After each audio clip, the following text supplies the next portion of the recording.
أعوذ بالله من الشيطان الرجيم. بسم الله الرحمن الرحيم. يا أيها الذين آمنوا قوا أنفسكم وأهليكم نارا وقودها الناس والحجارة عليها ملائكة غلاظ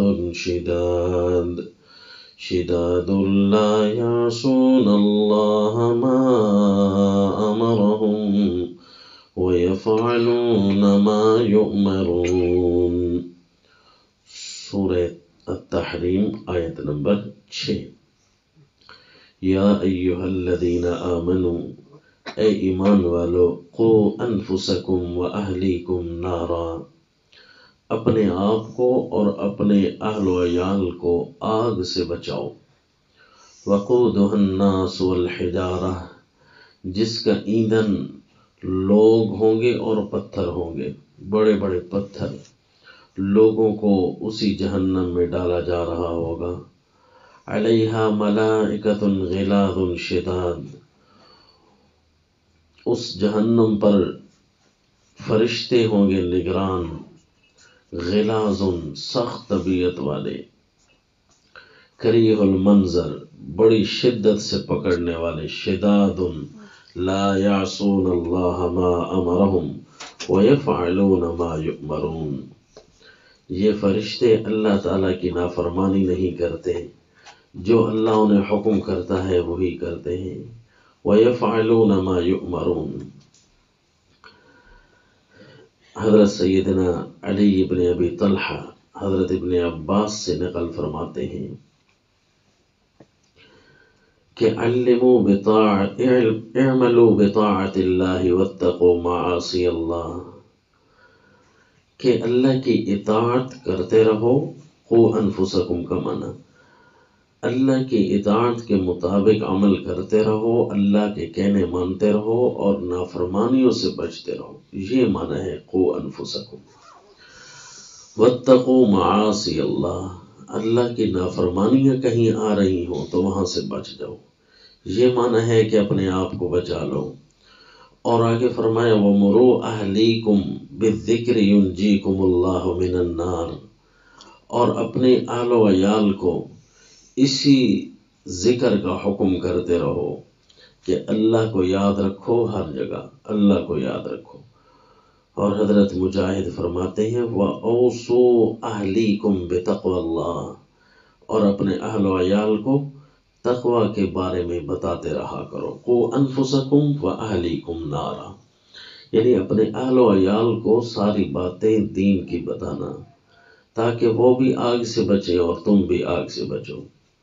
ادبوہم علموہم، ان کو سمجھاؤ. سیدنا علی رضی اللہ عنہ فرماتے ہیں ادبوہم علموہم. یہ سارے اقوال مفسر ابن کثیر نقل فرماتے ہیں کہ ادبوہم علموہم، ان کو ادب سکھاؤ، ان کو باتیں سمجھاؤ.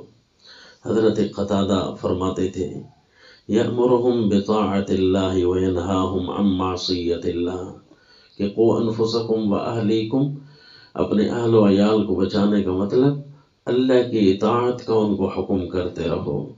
وَيَنْهَاهُمْ عَنْ مَعْصِيَّةِ اللَّهِ، اور اللہ کی نافرمانیوں سے ان کو منع کرتے رہو. وَأَنْ يَقُومَ عَلَيْهِمْ بِأَمْرِ اللَّهِ، اور اللہ کا حکم ان پر قائم کرو. وَيَأْمُرَهُمْ بِهِ وَيُسَاعِدَهُمْ عَلَيْهِ، ان کو اللہ کی باتوں کا حکم بھی کرو اور ان کی مدد بھی کرو تاکہ وہ اللہ کی باتوں پر عمل بھی کر سکے. فَإِذَا رَأَيْتَ لِلَّهِ مَعْصِيَّةً قَدَعْتَهُمْ عَنْهَا وَزَجَرْتَهُمْ عَنْهَا، جب اللہ کی کوئی نافرمانی ان میں دیکھو تو ان کو روکو، ان کو جھڑکو کہ یوں نہ کرو. اسی طرح حضرت مقاتل حضرت ضحاک کا قول ہے حق علی المسلم ان يعلم اہلہ من قرابته وامائه وعبیدہ، مسلمان پر حق ہے کہ وہ اپنے اہل و عیال کو سکھائے، رشتہ داری، اپنے رشتہ داروں کو، اپنے نوکروں کو، لونڈیوں کو، اپنے غلاموں کو، ما فرض اللہ علیہم وما نہى اللہ عنہم، کہ کیا کیا چیز اللہ نے ان پر فرض کی ہے اور کن کن چیزوں سے اللہ نے روکا ہے، ان کو بتاؤ اور سمجھاؤ۔ اسی طرح مسند احمد، ابی داؤد اور ترمذی کی روایت ہے کہ رسول اللہ صلی اللہ علیہ وسلم کے ارشاد نقل فرماتے ہیں، مُرُوا الصِّبْيَ بِالصَّلَاةِ إِذَا بَلَغَ 7 سنین، بچے کو نماز کا حکم کرو جب وہ 7 سالوں تک پہنچے۔ فَإِذَا بَلَغَ 10 سنین فَاضْرِبُوهُ عَلَيْهَا، جب وہ 10 سالوں تک پہنچ جائے تو نہ پڑھے تو اس کو مار بھی سکتے ہو۔ اس کی بھی اپنی ایک حد ہے، اس حد کو بھی کسی عالم سے جا کر، محدث محقق سے جا کر سمجھنا چاہیے کہ اس کی حد کس طرح ہے۔ اس طریقے سے نہیں ڈانٹ ڈپٹ کرنی کہ کوئی دین سے ہی متنفر ہو جائے۔ تو اسی لیے ان کو سمجھاتے رہنا، یہ اس کا فائدہ یہ ہوگا کہ وہ گناہوں سے بچنے کی عادت اس کو بن جائے گی اور نیکیاں کرنے کی اسے عادت بن جائے گی۔ تو فرمایا قوا انفسکم واہلیکم نارا، اپنے آپ کو بھی بچاتے رہو کہ کہیں اللہ کی نافرمانی نہ ہو، اپنے اہل و عیال کو بھی بچاتے رہو کہ کہیں ان پر اللہ کی نافرمانی طاری نہ ہو جائے، چہ جائے کہ انہیں نافرمانیاں خرید کر دینا، ان کو نافرمانیاں چن کر دینا، ایسا نہ ہو۔ وقودها الناس والحجارہ، یہ پتھر جو اس آگ میں ڈالے جائیں گے، تو یہ پتھر کون سے ہوں گے؟ ویسے تو سورہ الانبیاء آیت نمبر 98 میں ہے، انکم وما تعبدون من دون اللہ حسب جہنم، تم اور جن کی تم عبادت کرتے ہو جن چیزوں کی، وہ سارے جہنم کا ایندھن بنے گے۔ یعنی وہ چیزیں، پتھر وغیرہ، لکڑیاں وغیرہ جو بت بناتے تھے وہ بھی جہنم میں ڈالے جائیں گے۔ اصل تو ان کو یہ ڈانٹ دینا مقصود ہے، ورنہ یہ چھوٹی سی دنیا ہے، جہنم تو بڑی ساری ہے۔ حتیٰ کہ مفسر ابن کثیر نے ابن ابی حاتم سے ایک روایت نقل کی ہے کہ جب رسول اللہ صلی اللہ علیہ وسلم نے یہ آیت تلاوت فرمائی نا، یا ایھا الذین آمنوا قوا انفسکم واہلیکم نارا وقودها الناس والحجارہ، تو اپنے صحابہ اکرام تشریف فرما تھے، وہاں ساتھ بیٹھے ہوئے تھے، ان میں ایک بوڑھے سے آدمی بھی بیٹھے تھے۔ تو بوڑھے سے آدمی کہنے لگے، یا رسول اللہ، حجارت جہنم کا حجارت الدنیا، کیا یہ جہنم کا پتھر دنیا کے پتھروں جیسا ہوگا؟ فقال النبی صلی اللہ علیہ وسلم، والذی نفسی بیدی لصخرۃ من صخرۃ جہنم اعظم من جبال الدنیا کلھا، کہ یہ جو جہنم کا پتھر ہے نا، یہ دنیا کے بڑے بڑے پہاڑوں سے بھی بڑا ہوگا۔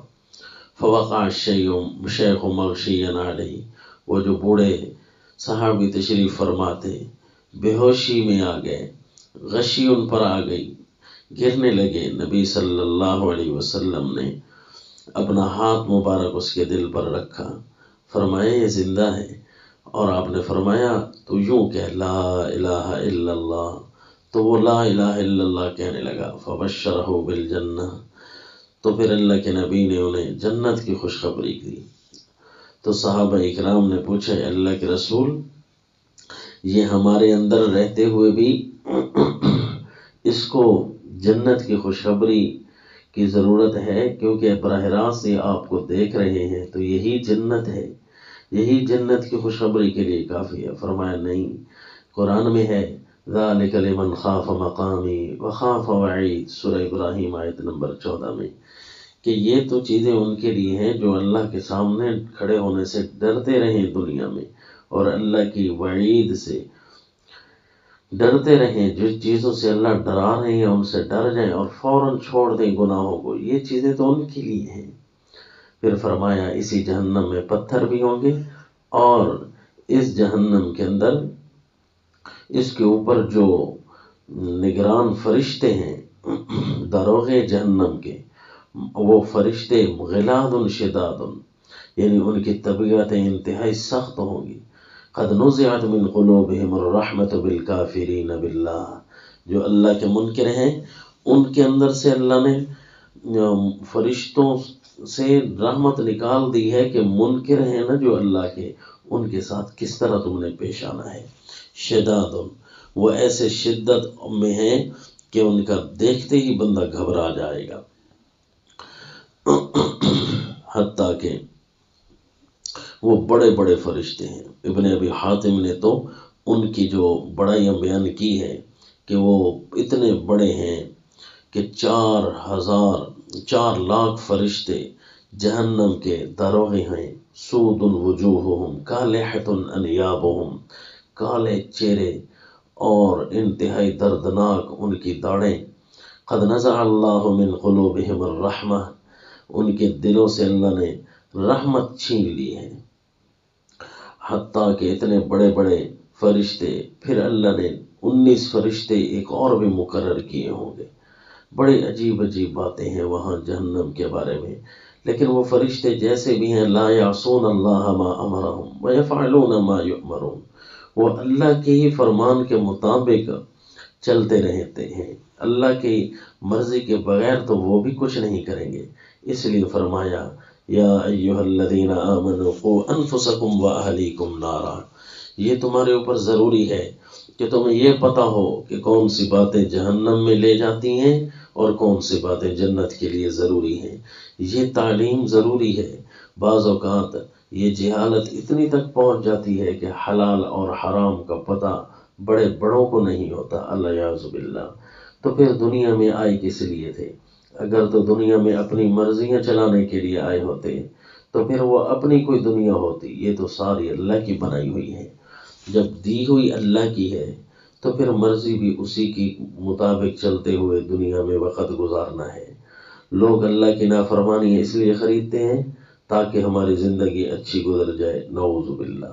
حالانکہ زندگی اچھی گزرتی ہے ان حالات کے ساتھ جن حالات میں اللہ کی نافرمانیاں نہ ہو، اور یہ اللہ تعالیٰ نے قرآن میں جا بجا ارشاد فرمایا ہے۔ لہذا بندہ پہلے وہ سیکھے جو حلال اور حرام میں تمیز پیدا کروا سکے۔ پہلے تو وہ احکام سیکھے کہ اس دنیا میں آئے ہیں، یہاں رہنا کیسے ہے، ہم نے کیا سمجھایا ہے اللہ نے۔ تو اللہ نے عجیب عجیب قانون بیان کیے قرآن میں۔ سورۃ الفاتحہ، سورۃ البقرہ اور آل عمران میں اللہ نے وہ چیزیں سکھائیں جن سے عقائد کی تعمیر ہوتی ہے۔ سورۃ النساء میں وہ باتیں سمجھائیں کہ جس سے رہنے سہنے کے طور طریقے آ جاتے ہیں، عوام کو کیسے رہنا ہے، بادشاہوں کو اور اقتدار والوں کو کیسے رہنا ہے، اور پھر ساروں نے کس احکام کے تابع رہنا ہے۔ مختلف احکام بیان کیے اس صورت کے اندر۔ وہ تقریباً 60 کے قریب احکام بیان ہوتے ہیں۔ اور اسی طرح اس کے بعد سورہ المائدہ میں کھانے پینے کے حلال اور حرام کے مسائل بیان کیے۔ تو یہ ساری چیزیں بندہ پڑھتا ہے۔ پھر اس کے بعد اللہ تعالیٰ نے قوت دلائل مسلمانوں اور مومنوں کو دی ہے کہ ان چیزوں کو کس طریقے سے تم نے دلائل سے پکڑنا ہے۔ بڑی بڑی صورتیں ہیں۔ اور پھر اس کے ساتھ ساتھ جہاد کہ کیسے تم نے اپنے دین کا دفاع کرنا ہے، یہ قرآن میں ساری باتیں اللہ نے بتا دی ہیں۔ فضائل بھی ارشاد فرما دیے، عبادات کے، تقوی کے، مال کے، صدقات کے۔ سارا قرآن صرف اسی لیے ہے تاکہ تم سیدھے ہو جاؤ اور سیدھا جنت میں چلے جاؤ اور جہنم سے اپنے آپ کو بچا لو۔ لیکن جو پڑھے نہیں، جو سمجھے نہیں، جو ان باتوں کے علوم سے دور رہے، وہ پھر کیا کرے گا؟ اپنے آپ کو کیسے بچائے گا؟ اپنے اہل و عیال کو کیسے بچائے گا؟ اس لیے فرمایا قوا انفسکم واہلیکم نارا، یہ تمہارے ذمہ ہے۔ جس طرح اپنے آپ کو بچانا، اسی طرح اپنے اہل و عیال کو بھی بچانا۔ رسول اللہ صلی اللہ علیہ وسلم اپنے اہل و عیال کے لیے اتنے احکام ارشاد فرمایا کرتے تھے، قرآن کی ہی تشریح میں، قرآن کی ہی باتیں آگے آسان پیرائے میں، آسان انداز میں مزید سمجھایا کرتے تھے۔ احادیث طیبہ اس سے بھری ہوئی ہے، تو پڑھنے کا حق ہے تاکہ جا کر آگے سمجھایا جا سکے اور آگے جا کر بتایا جا سکے۔ وما علینا الا البلاغ۔